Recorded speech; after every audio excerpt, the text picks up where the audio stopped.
How'd you become that guy? You know what? I grew up not that guy. A lot of people put a title on me. They see me now as the guy that with his shirt off, who can do 4,030 pull-ups in 17 hours, who can run 205 miles in 39 hours, who can do all this crazy shit. But what they don't understand is they don't understand the journey that it took me to get to this point.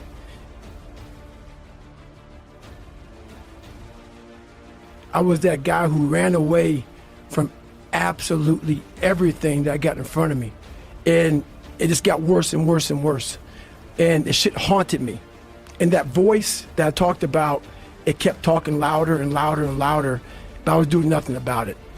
And I decided to make moves. I wanted to get in the military, wanted to join the Air Force, and the guy gave me an ASVAB test. It's like a watered down SAT. So I looked to copy on this test and I couldn't copy on it, so I got like a 20. And I wanted to be an Air Force pararescueman. It's a special operator in the Air Force. And my score was so horribly low that I had to retake it again. And I got like an 18 the second time, even worse. I needed to get a 50 out of a 99. My mom afforded enough money for me to go to see a tutor one hour a week. And I studied my ass off and passed it. And I got in the Air Force and realized there was more things in front of me. I was afraid of the water, terrified of the water. In all special ops training is the water confidence, where they try to pretty much drown your ass. You know, all of our lives we've been breathing, and they take that from you, and they want to see how comfortable you are in the water. I struggled, but 6 weeks into the program, there was about 25 guys left out of about 150. I was there, and I wanted to quit so badly, but I quit everything in my life. I copied through school. I wanted to prove people wrong.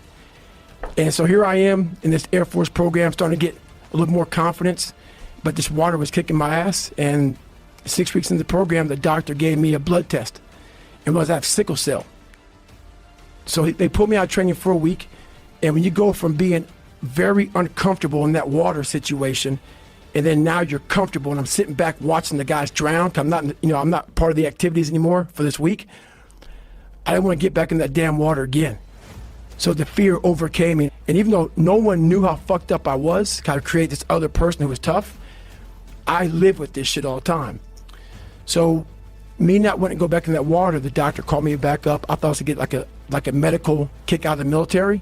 So no quitting for me. They'll kick me out so I can have some pride. The doctor said, no, man, we could put you back in the training. And I was like, fuck. But after a week, I'm like, you know what? I missed 1 week. There's only 3 weeks left. There's a good chance, I could tough this shit out and go on.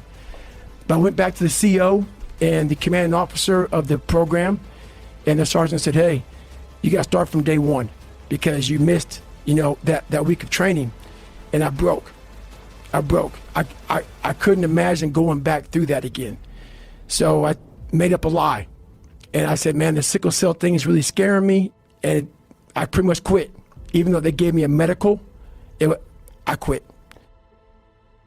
And I started finding things that was comfortable. And the more things I found comfortable, the more uncomfortable my mind was. Because that voice I was telling you about, it always was there. I was just trying to avoid that conscience. I wanted to be left alone from that conscience, and it wouldn't leave me alone. So I'm driving home, turn the TV on, and what comes on, Discovery Channel show, and that's where everything changed for me. I was taking a shower, I walked out, heard these guys, and it made me reflect big time on the piece of shit that I am, and I'm exactly what people said I was going to be. I saw these guys going in the water, so I was terrified of it.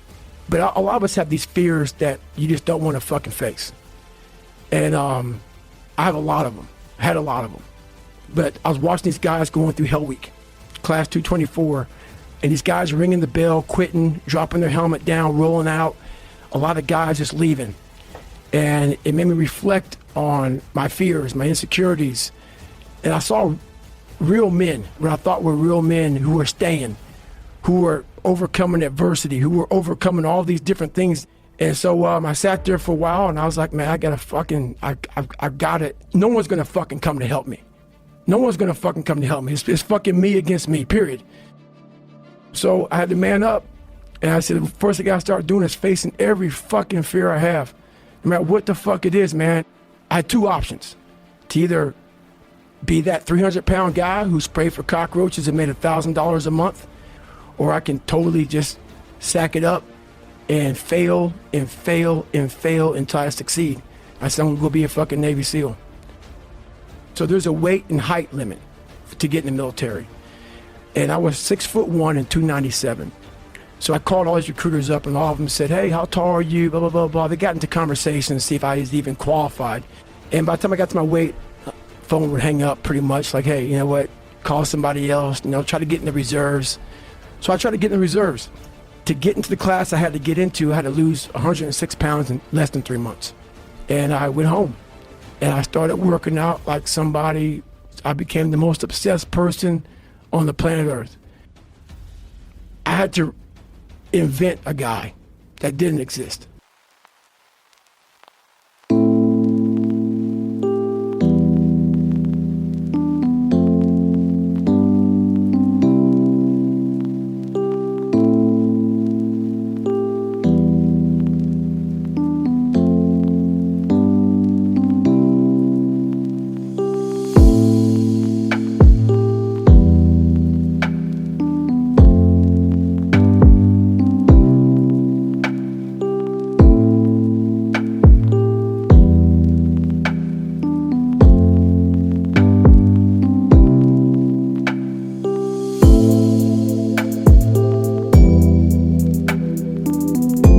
I had to invent a guy that can take any pain, any suffering, any kind of judgment.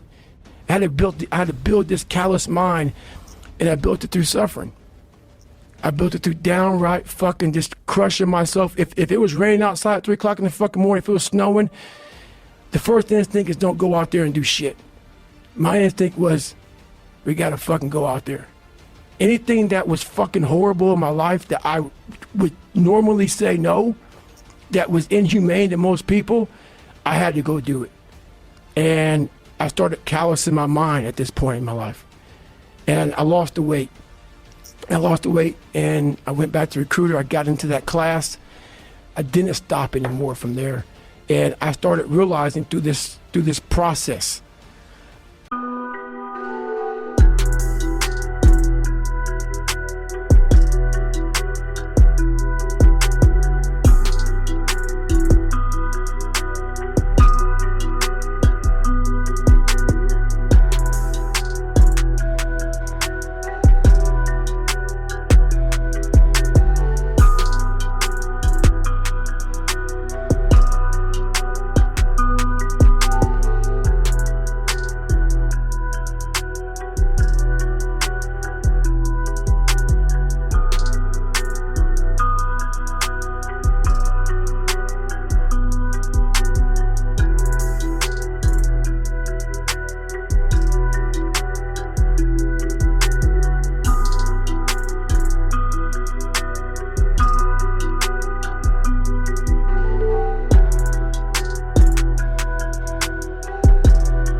that the fucking mind is what you created. And I started opening different doors that I didn't think were even there, that I didn't think even existed. And the more doors I opened up, the more I started realizing that my potential is damn near endless. It changed my whole mindset.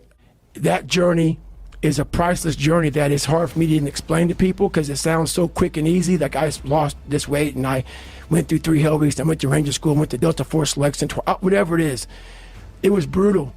It's a brutal journey every fucking day. And everybody goes, well, are you happy? I wanted to feel something besides defeat. I wanted to just go the distance. I wanted that. I wanted that worse than anything in the world. What story would it be if my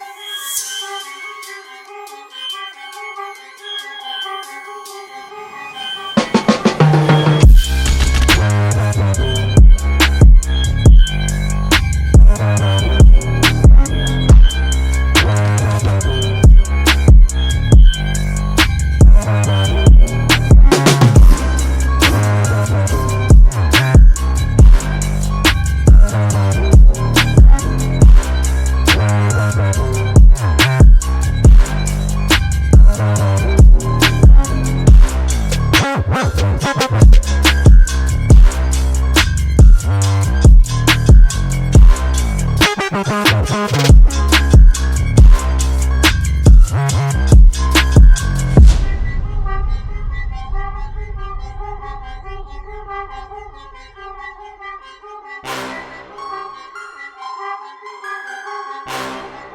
fucking fat, dumb, lying to be friends with people, insecure ass can overcome this shit. And that what if mentality, like that dreamer mentality, just would always fuel me. It would just fuel me, man. What if I can be a SEAL, man? To get through where I became, to get through where I'm at now, there's nothing but pride I have for myself that I can't really show people. Because I have this face that they see, like, are you happy? What's wrong with you? I'm driven. I'm obsessed. And that's what you see.